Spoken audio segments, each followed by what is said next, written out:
Hello बच्चों, कैसे हो आप लोग। तो आज हम पढ़ेंगे force on a charge particle, moving charge particle, है ना। Force on a moving charge particle in a magnetic field, ठीक है। और जो मैग्नेटिक फील्ड हम लेंगे वो यूनिफॉर्म मैग्नेटिक फील्ड लेंगे जो हमारे सिलेबस में है, ठीक है। Force on a charge particle,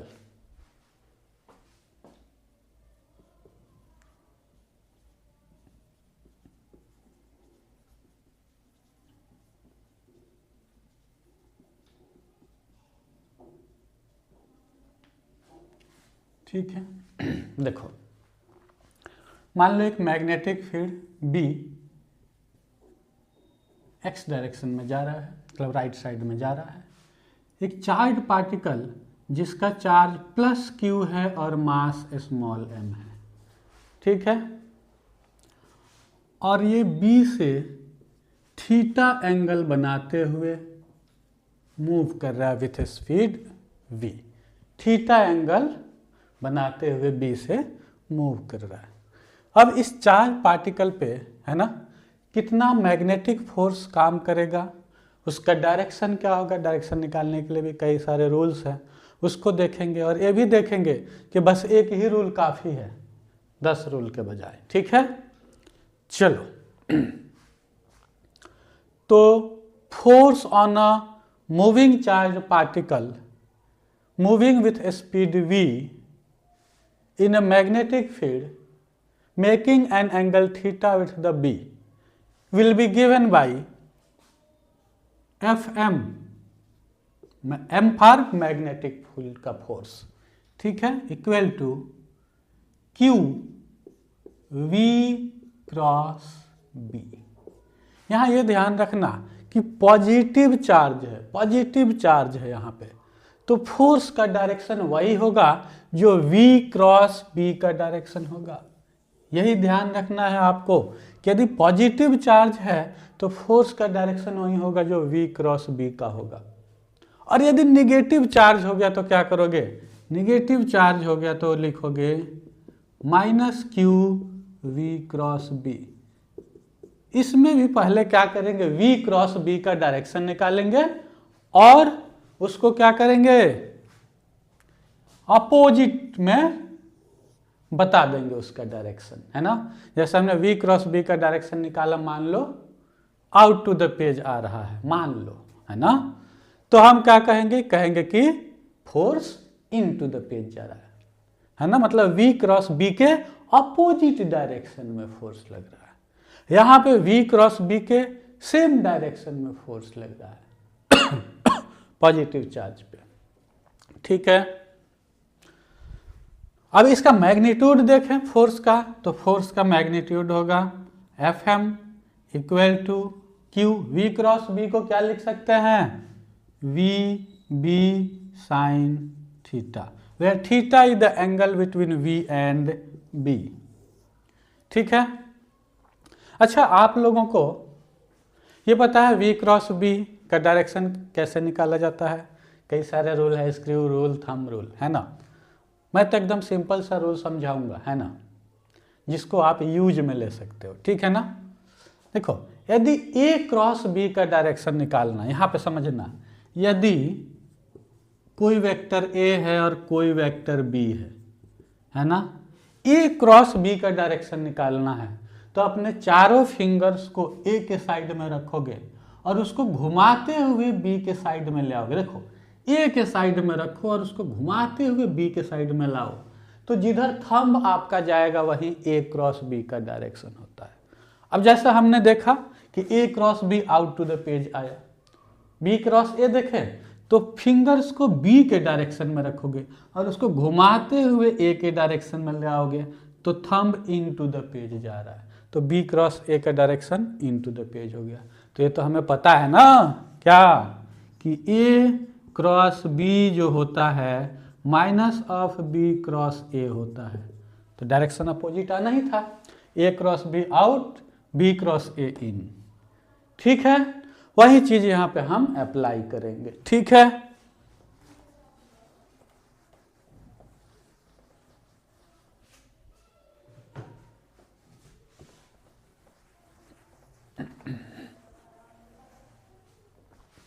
देखो अब यहाँ पे पॉजिटिव चार्ज है ना, तो क्यू वी क्रॉस बी है ना, वी क्रॉस बी करेंगे, वी क्रॉस बी, तो थंब किधर जा रहा है, इन टू द पेज, तो हम कहेंगे कि इस मैग्नेटिक फोर्स का जो डायरेक्शन है किधर है, इन टू द पेज है ना। देख रहे हो ना, फोर्स V क्रॉस B के बराबर है, मतलब force will be perpendicular to Fm will be perpendicular to B, ठीक है, and Fm will be perpendicular to V, है ना। B के भी परपेंडिकुलर है, V के भी परपेंडिकुलर है। Fm is in fact perpendicular to plane containing V and B, है ना, plane containing V and B। Clear है ना, ये दोनों वेक्टर क्वांटिटी है, ठीक है। तो Fm is perpendicular to B also, V also and the plane perpendicular plane containing V and B, ठीक है। तो Fm इनटू द पेज जा रहा है यहाँ पे, ठीक है। कभी आपसे पूछ दिया गया कि Fm डॉट B कितना होगा, 0, क्यों, क्योंकि परपेंडिकुलर वेक्टर का डॉट प्रोडक्ट 0 होता है। Fm डॉट V कितना होगा, 0, तो कहा जाए इंस्टेंटेनियस पावर कितना होगा, तो F dot V power 0, magnetic force का पावर 0, सब पढ़ेंगे, ठीक है। क्लियर है, चलो यहाँ तक नोट करो, फिर आगे चलते हैं हम इसमें, समझते हैं चीज़ों को, ठीक है। चलो मिटाता हूँ।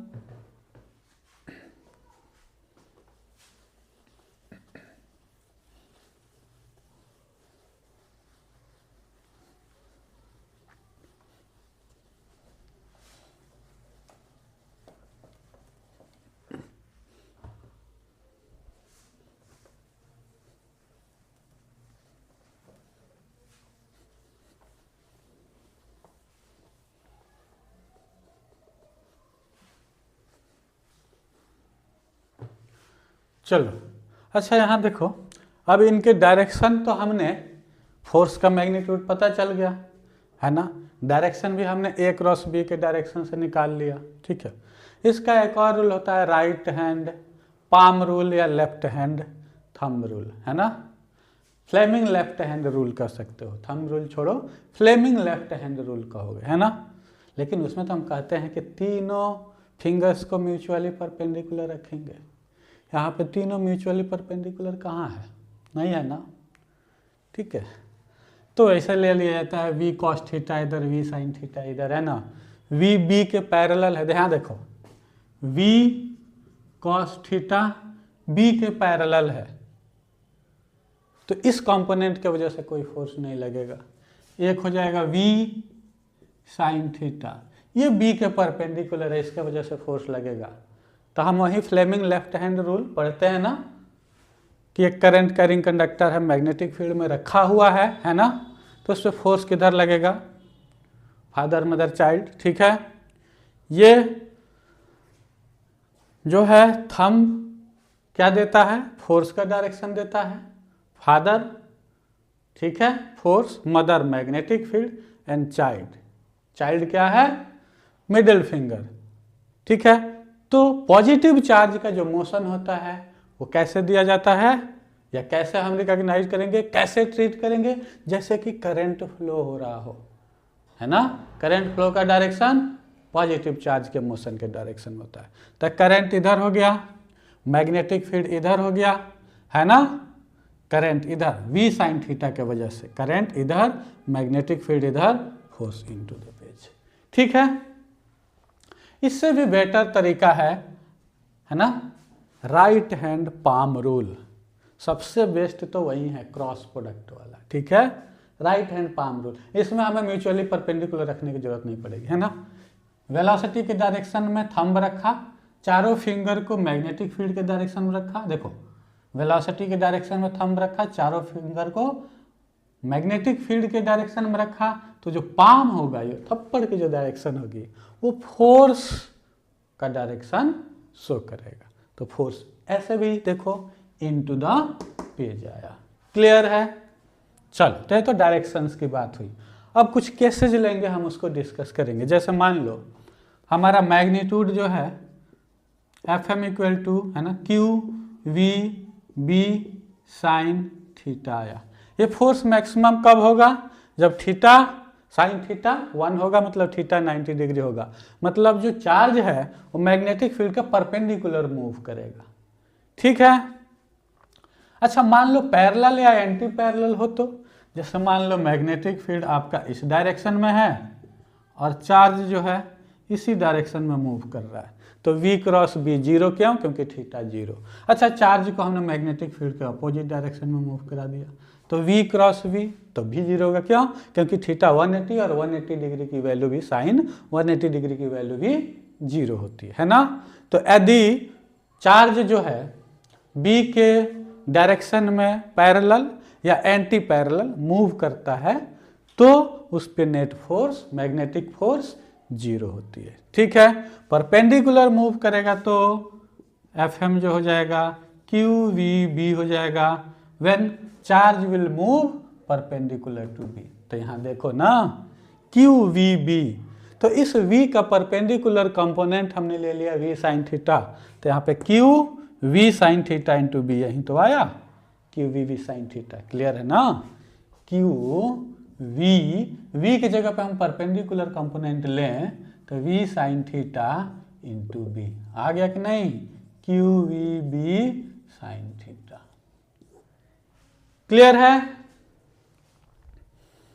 तो यहां आपको ये ध्यान में रखना है कि फोर्स जो है v के भी परपेंडिकुलर है, b के भी परपेंडिकुलर है। ठीक है। चलो इसको मिटाता हूं मैं। ठीक है। अब देखो वर्क डन है ना, work done by magnetic force, power of the magnetic force कैसे निकालेंगे? ठीक है। तो अभी फिर से हमने यहीं पढ़ा है F M equal to Q V cross B.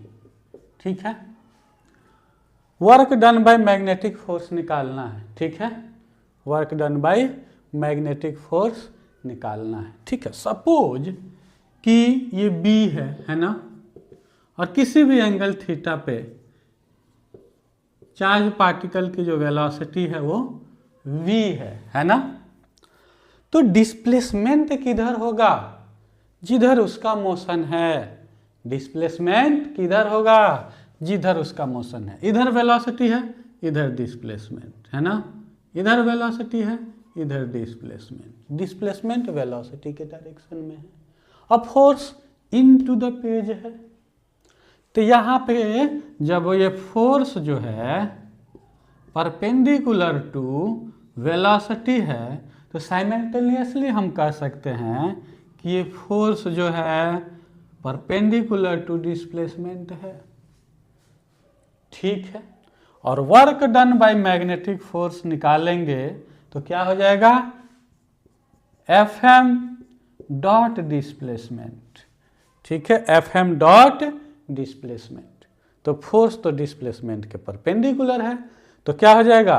F M into S into cos 90 degree है ना। ए डॉट बी कितना होता है? A B cos theta, vector भूलना नहीं है। ठीक है। तो वर्क डन कितना हो जाएगा? F M into S into cos 90 degree equal to 0। तो work done by the magnetic force is 0। याद रखना है ऑलवेज। ठीक है। Work done by magnetic force तो निकाल लिया। अब हम कहें कि पावर निकालो या इंस्टेंटेनियस पावर निकालो, है ना। मैग्नेटिक फोर्स के वजह से due to the magnetic force, find the power due to the magnetic force. तो मैग्नेटिक फोर्स के वजह से पावर निकालेंगे हम, तो पावर क्या होता है? एफ डॉट वी पढ़े हो है नहीं? वर्क पावर है ना, वर्क एनर्जी पावर में पढ़े हो है ना। Power equal to force dot velocity. ठीक है। अब यहाँ पे देखो force into the page, velocity page में है, तो ये भी परपेंडिकुलर हो गया, तो हम लिखेंगे F M V cos 90 degree equal to 0। तो वर्क डन भी 0, पावर भी 0। ठीक है, नोट कर लो इसको। अब एक क्वेश्चन करेंगे हम, ठीक है, इसको नोट कर लो। ठीक है, चलो ये दोनों क्वेश्चन हम डिस्कस करते हैं। पहला क्वेश्चन है, बिल्कुल इजी है, जी 2021 में पूछा है। A charge Q is moving dl distance in magnetic field B, then find the work done in magnetic field B, है ना। यदि मैग्नेटिक फील्ड में कोई चार्ज dl डिस्टेंस मूव करा, किसी फोर्स के वजह से करा, वेलोसिटी के वजह से करा, जैसे भी करा, मूव करा, तो वर्क डन कितना होगा। तो मैंने अभी बताया था कि वर्क डन कितना होगा, फोर्स डॉट डिस्प्लेसमेंट। और यहाँ पे मैग्नेटिक फील्ड के वजह से जो फोर्स होगा वो कहाँ होगा, डिस्प्लेसमेंट के ऑलवेज परपेंडिकुलर होगा। तो वर्क डन 0, भाई छोटा सा आंसर था इसका, वर्क डन 0। ठीक है, दूसरा क्वेश्चन, ठीक है, second question. A charge particle is moving in a uniform magnetic field B equal to 2i cap plus 3j cap if it has a acceleration of alpha I cap minus 4j cap, then find the value of alpha। Alpha की value क्या होगी, इसको try करो आप लोग। Already मैंने आप लोगों को हिंट दिया हुआ है ना, कि फोर्स है ना, वेलोसिटी के भी परपेंडिकुलर होगा, फोर्स मैग्नेटिक फील्ड के भी परपेंडिकुलर होगा, लेकिन यहां तो एक्सेलरेशन दिया हुआ है। ठीक है, चलो ट्राई करो।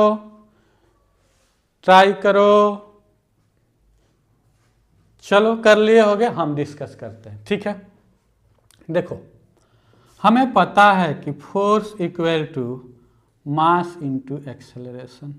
तो जो डायरेक्शन फोर्स का होगा वही डायरेक्शन तो एक्सेलरेशन का होगा।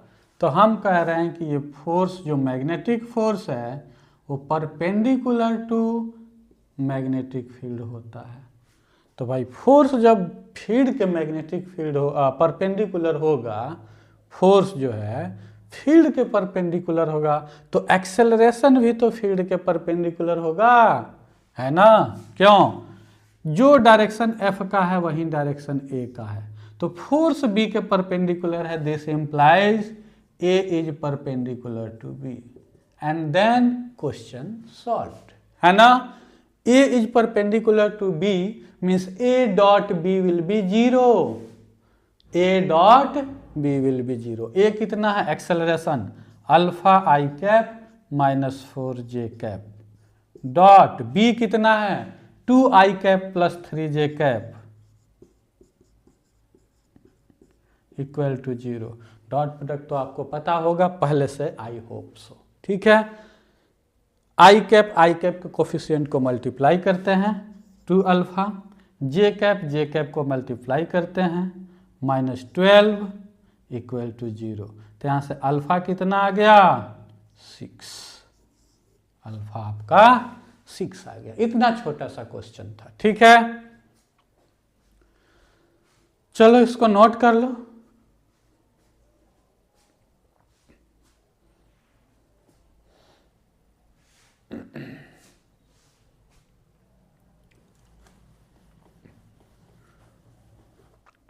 ठीक है, चलो एक क्वेश्चन और करते हैं।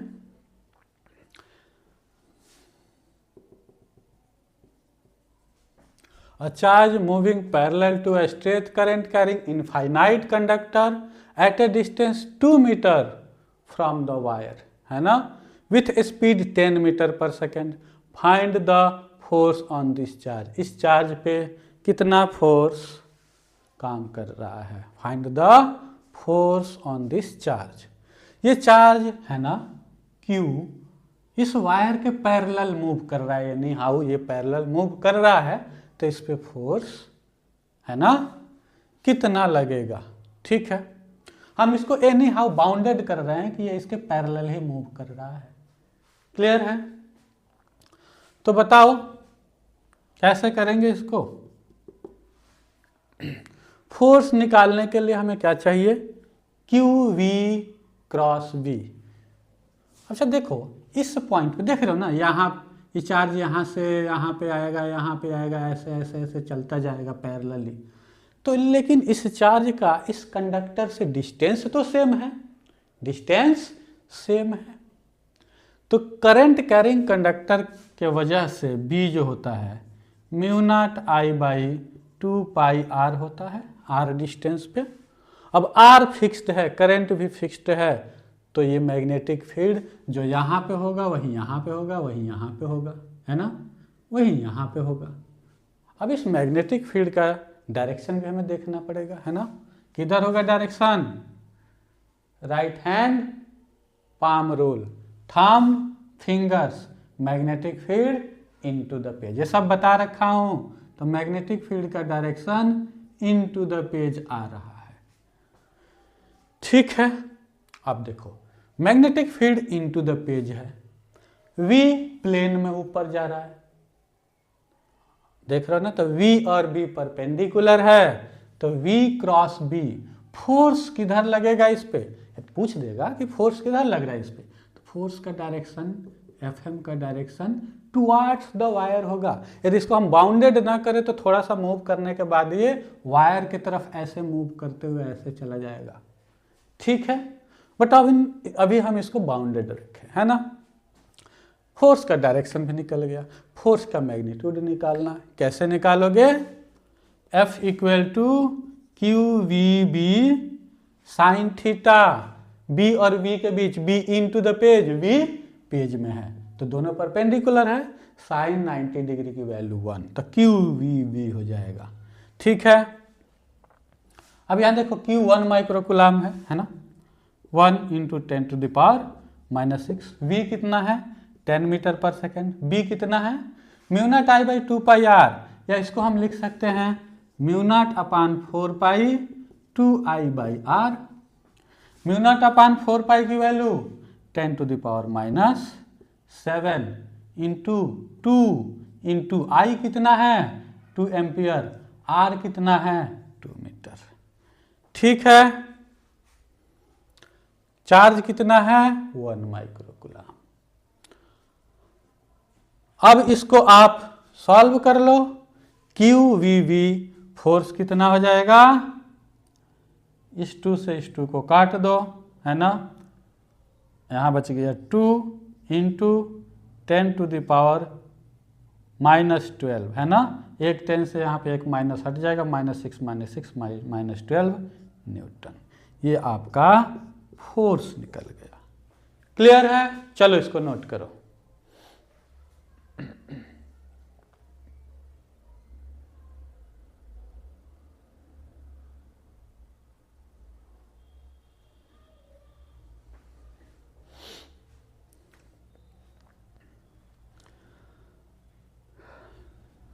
चलो मिटाते हैं इसको।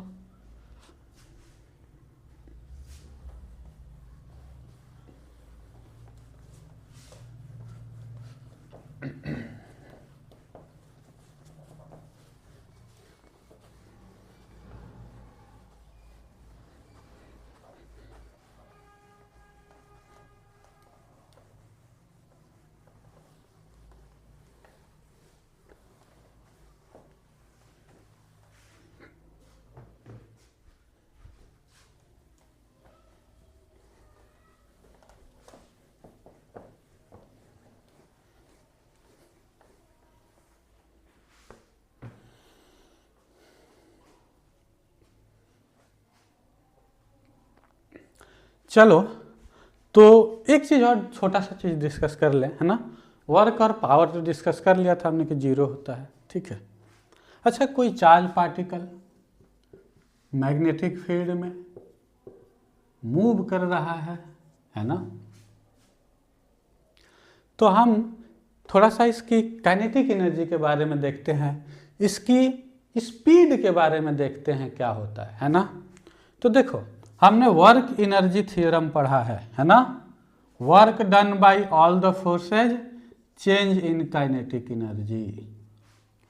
तो यहाँ पे तो work done by magnetic force ही है और वो 0 है, तो चेंज इन काइनेटिक एनर्जी कितना हो जाएगा? 0 हो जाएगा। काइनेटिक एनर्जी में चेंज नहीं हो रहा है। काइनेटिक एनर्जी किस पे डिपेंड करता है? होता कितना है kinetic energy, half mv²। Speed पे डिपेंड करता है, नॉट वेलोसिटी, डायरेक्शन पे डिपेंड नहीं करता है काइनेटिक एनर्जी। ठीक है, तो काइनेटिक एनर्जी में चेंज जीरो है, मतलब इनिशियल काइनेटिक एनर्जी और फाइनल काइनेटिक एनर्जी किसी भी दो पॉइंट यहाँ से यहाँ के बीच देखो, यहाँ भी के ई आई, यहाँ पे के ई एफ के बराबर होगा। ठीक है ना, मतलब क्या हो जाएगा, half M we I square equal to half M V F square. Mass तो चेंज हो नहीं रहा है, means v i equal to v f. Speed constant रहेगा, है ना। यदि कोई चार्ज पार्टिकल मैग्नेटिक फील्ड में मूव कर रहा है तो जो इनिशियल स्पीड से उसने मैग्नेटिक फील्ड में एंट्री लिया वही स्पीड उसकी बनी रहेगी, उसी स्पीड से वो मूव करता रहेगा जब तक वो मैग्नेटिक फील्ड के अंदर रहेगा। ठीक है, ऑल दो वेलोसिटी चेंज होगी, क्यों, क्योंकि उसकी डायरेक्शन चेंज होती रहेगी। हो सकता है कोई सर्कुलर पाथ ले ले, हो सकता है कोई हेलिकल पाथ ले ले, लेकिन उसकी स्पीड सेम रहेगी, स्पीड चेंज नहीं होगी, क्योंकि work done zero, change in kinetic energy zero, means half M we I square equal to half M V F square. उनकी स्पीड कांस्टेंट रहेगी, है ना, स्पीड विल बी कांस्टेंट।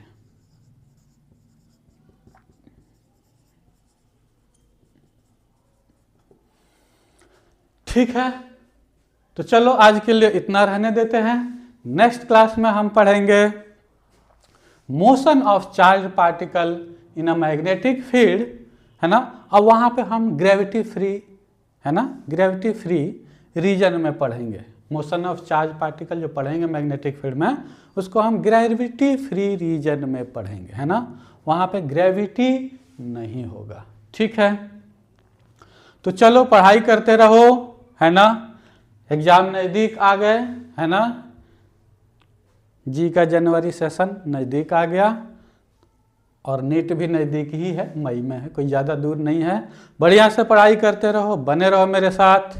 ठीक है, और लाइक करो, सब्सक्राइब करो, कमेंट करो, पढ़ते रहो। ठीक है, ओके।